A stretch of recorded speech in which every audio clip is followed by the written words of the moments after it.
Yo, what's up, everybody? It's your boy Cool Eagle back here in another video. Just want to come talk to you guys because, whoa, do we have a lot to talk about today in the world of NFL football?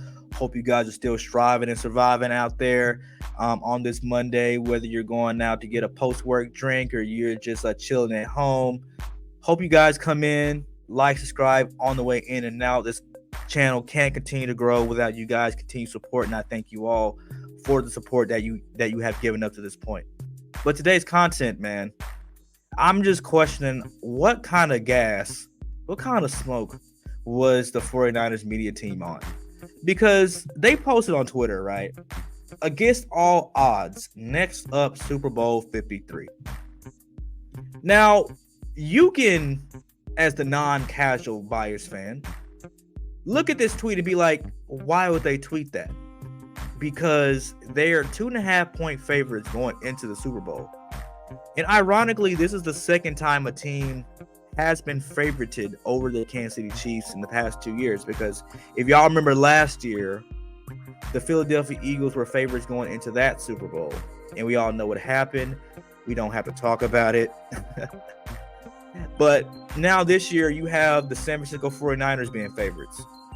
And who knows what could happen? You know, anything's possible in the Super Bowl. You know,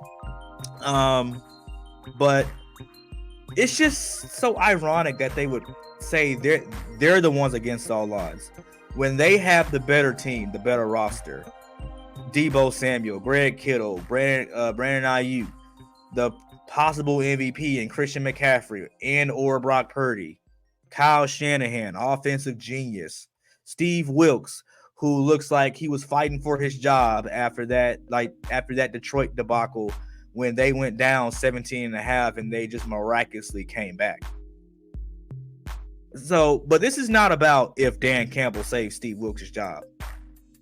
You know, but we can have that discussion.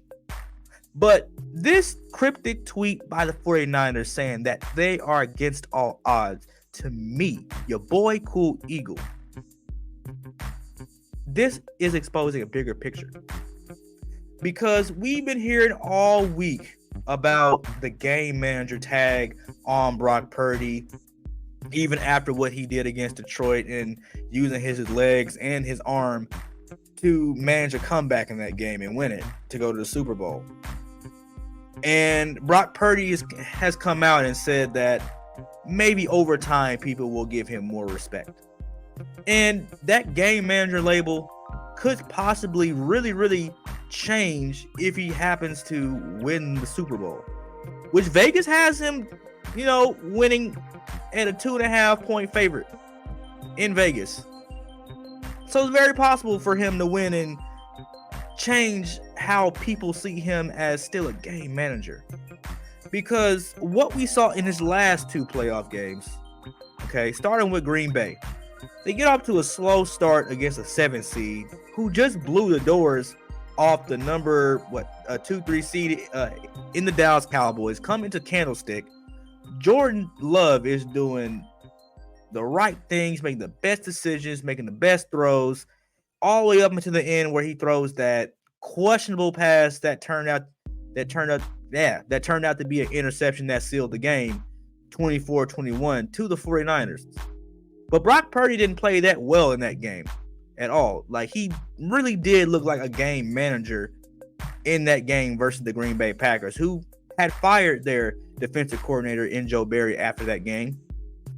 And then we go into Detroit, where he throws an interception in the first half, and the Detroit Lions managed to go up 24-7 going into the half. And analytics always go against Kyle Shanahan in those kind of moments, but Brock Purdy doing what he did, Christian McCaffrey doing what he did, the defense shutting them down.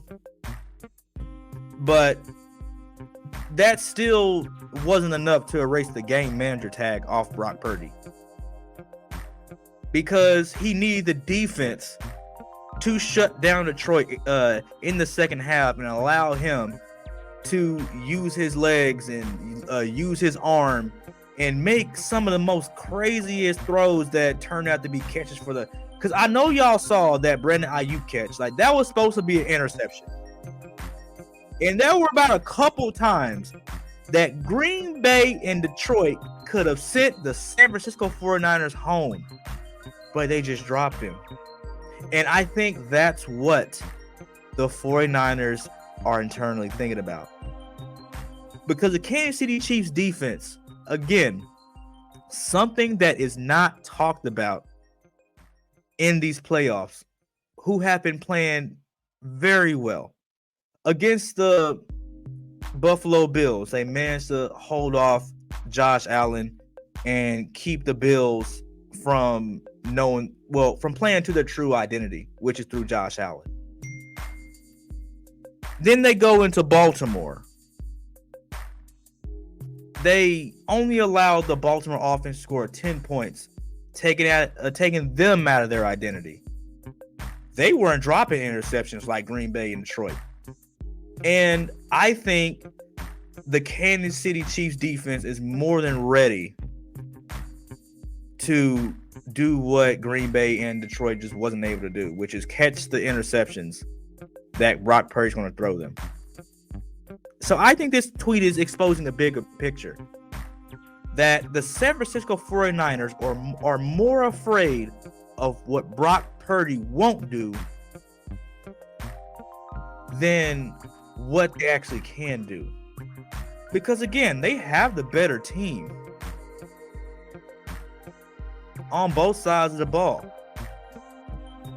But when you're faced up against a perennial Super Bowl champion AFC contender, maybe that's putting the fear in the San Francisco 49ers.